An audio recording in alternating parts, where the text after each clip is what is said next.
baada kuelezea salatul witri tutaingia, yani salatul witri ndiyo swala bora katika swala za usiku, na kwa kuwa ni bora ni kwa sababu ya ikhtilafu katika baadhi ya ulama wasema biwujubiha, kwamba ni wajibu salatul witri.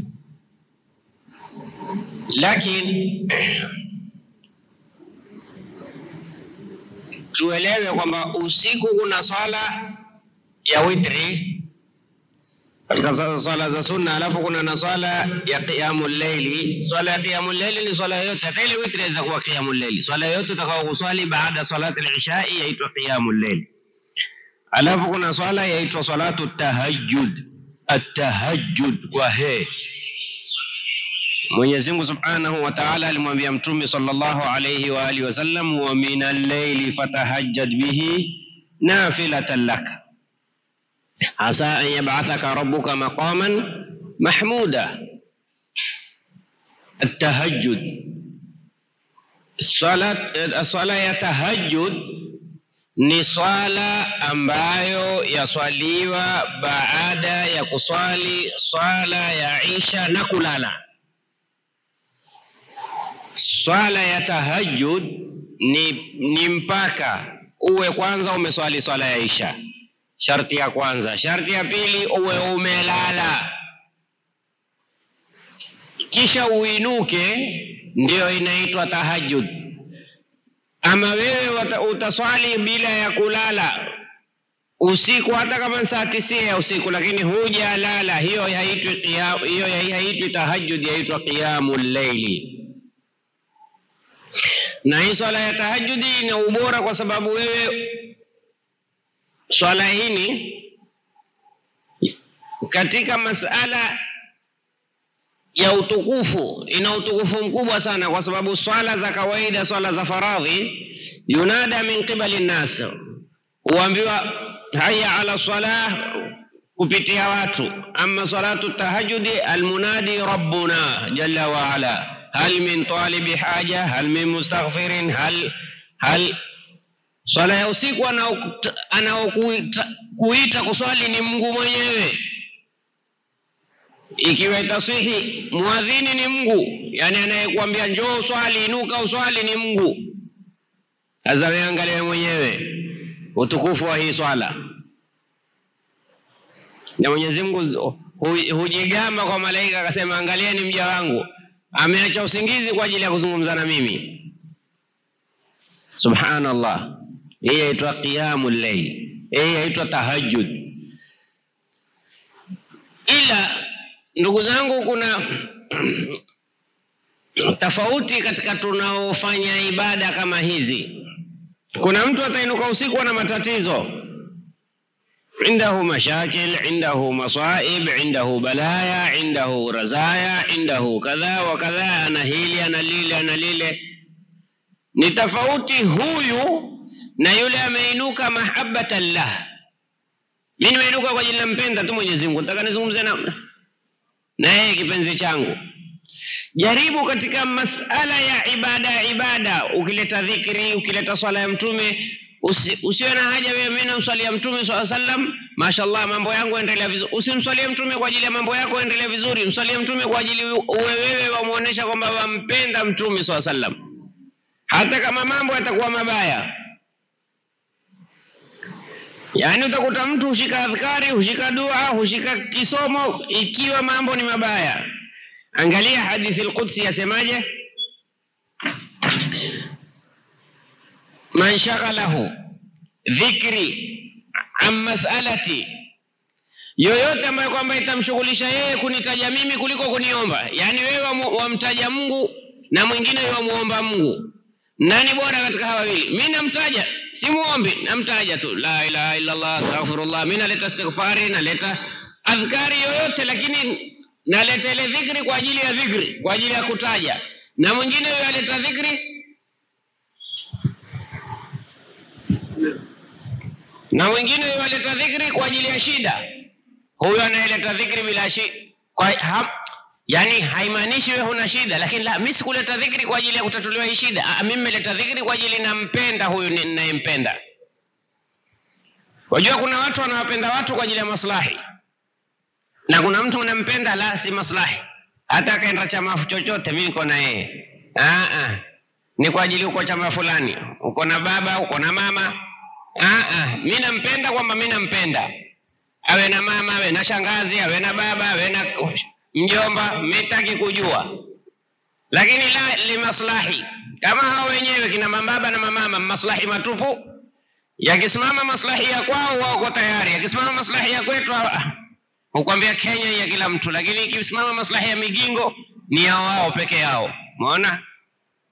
Migingo ni ya wao peke yao, lakini Mombasa Port ya Kenya nzima. La ilaha illa Allah. Umeona watu wa maslahi yao, kisha watu mtu kuwashika.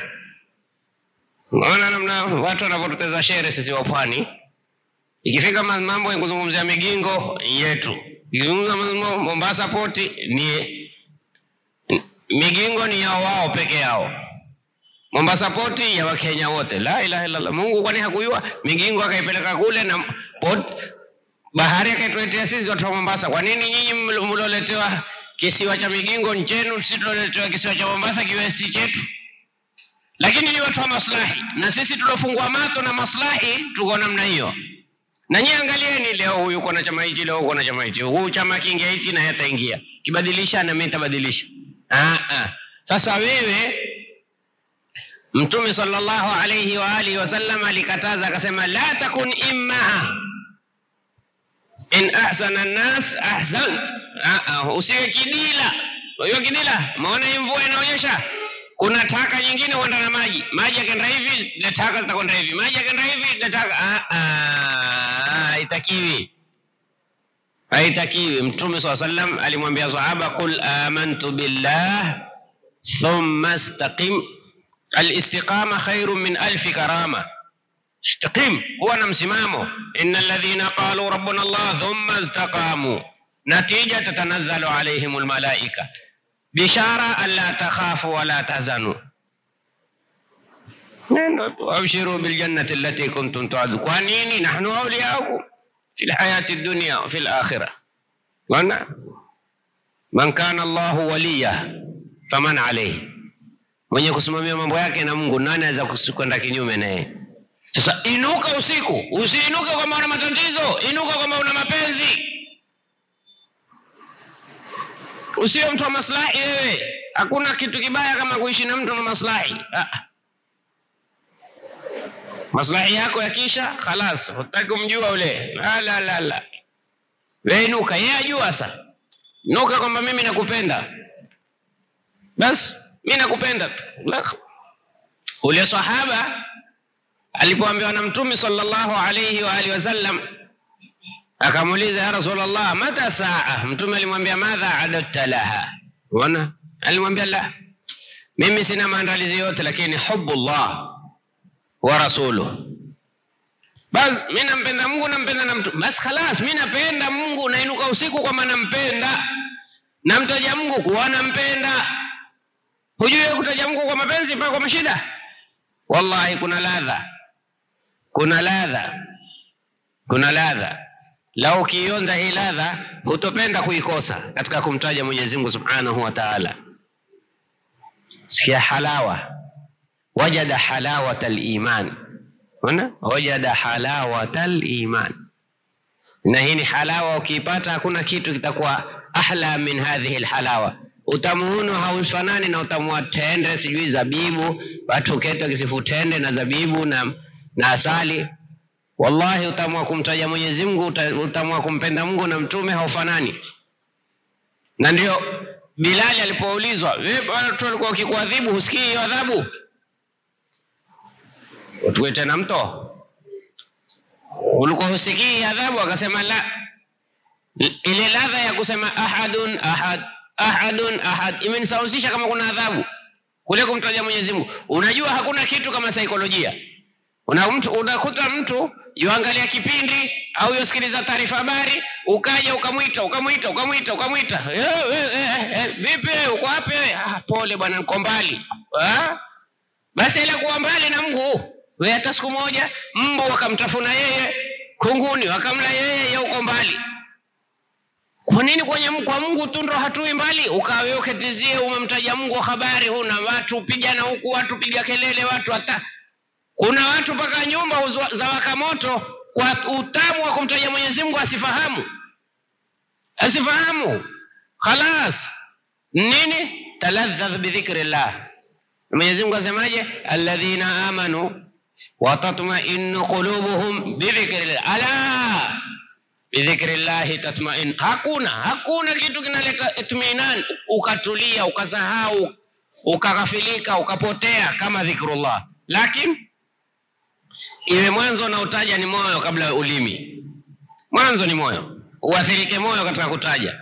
Ukishafika katika martaba hayo, lisana dhakira. Khalas, baada ya ulimi utataja, utake usitake. Sayyidina Uthman anasema nilikuwa hakuna kitu kinachonipa taabu kama kukataza ulimi usimtaje Mwenyezi Mungu. Mwenyezi Mungu atupe kila la kheri.